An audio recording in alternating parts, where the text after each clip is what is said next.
Alors bonjour, re-salut. Aujourd'hui, j'ai envie de parler des conflits. C'est inévitable. Qu'on fasse de la CNV, qu'on soit dans n'importe quelle communauté, groupe, famille, entreprise, équipe, il va y avoir des conflits. Parce qu'on a des croyances, parce qu'on a des préférences, parce qu'on a des attachements, parce que pour toutes sortes de raisons, il va y avoir des conflits. Le plus dur, je trouve, c'est de lâcher prise.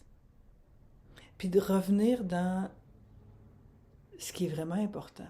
Revenir dans ce qui a du sens. Ce qui a du sens, la conscience des besoins va nous aider.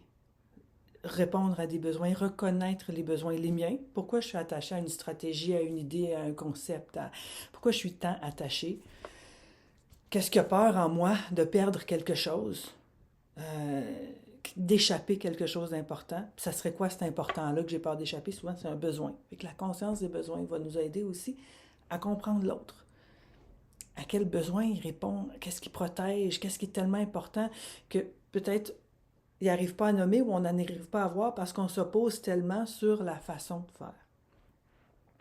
Mais ce qui va nous aider aussi, puis qu'on oublie trop souvent, c'est notre intention. Qu'est-ce que je veux amener, quelle énergie je veux amener dans cet espace-là, dans cette relation-là, dans ce moment-là. J'arrive tendu, crispé, moi je vais faire mon point.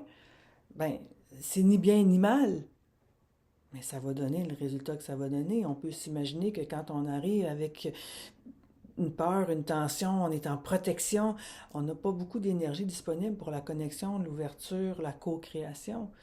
Et que si j'arrive avec une intention de quoi qu'il arrive, quoi qu'il advienne, moi, mon espace intérieur, l'énergie que j'amène, ça va être une énergie d'ouverture, de curiosité, de compréhension pour la situation, pour l'autre, pour la difficulté qu'on traverse et qu'on a créé ensemble. On oublie souvent que c'est une histoire de nous. On pense que c'est l'autre, hein, c'est l'autre qui est pas correct, c'est lui qui fait pas, lui ou elle, peu importe. Hein. C'est l'autre qui fait pas la bonne chose, qui prend des mauvaises décisions, qui comprend rien, qui écoute rien. Puis on oublie de se regarder.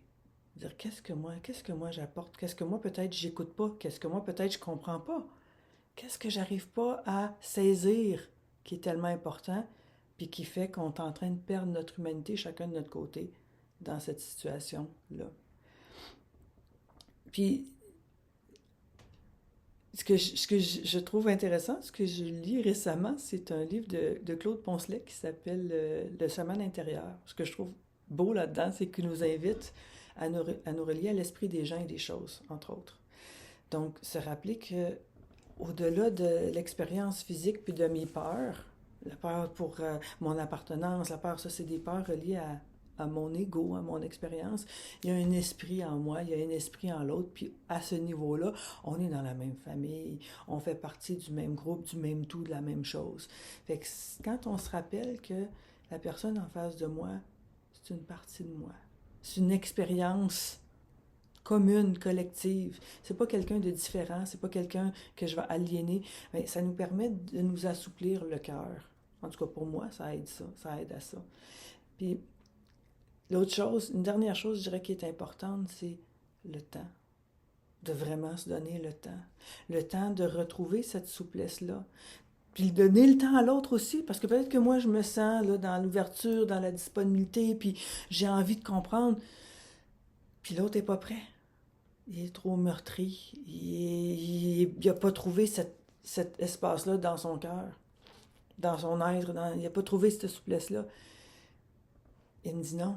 Est-ce que je vais lui faire violence en disant il faut qu'on se rencontre, il faut qu'on se parle, il faut qu'on règle? Comment je peux créer un espace invitant pour dire moi je suis prête à te rencontrer, moi j'ai vraiment de l'ouverture de cœur. Quand tu seras prêt ou prête, fais-moi signe.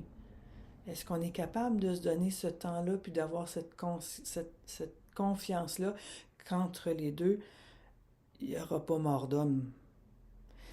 Et si risque, on est dans l'extrême, mais est-ce que j'ai d'autres ressources que je peux activer pour nous aider? Pas pour aller blesser l'autre, ou pas pour aller, mais pour nous aider, puis nous protéger, pour éviter qu'un plus grand mal soit commis, parce que quand quelqu'un souffre, c'est tout le monde qui souffre. Fait que j'aimerais ça qu'on se rappelle ça. En tout cas, moi, j'ai besoin de me le rappeler souvent parce que j'en côtoie des conflits, j'en vois des conflits dans des endroits où j'espérais pas en voir parmi les communautés de CNV, aussi, dans le CNVC, un peu partout, dans ces espaces-là où les gens sont supposés être maîtres, est résolution de conflits ou maîtriser des compétences. Ben, même là, on reste humain. Donc, je me le rappelle ce matin, puis j'ai envie de vous partager cette réflexion-là, que ben, des conflits, il y en a, l'important, c'est de se ramener à la base. Comment je fais à travers cette difficulté-là pour rester, moi, ancré dans la compassion, le respect, l'amour, toutes ces valeurs-là qui sont tellement importantes. Je vous souhaite une bonne journée. Bye.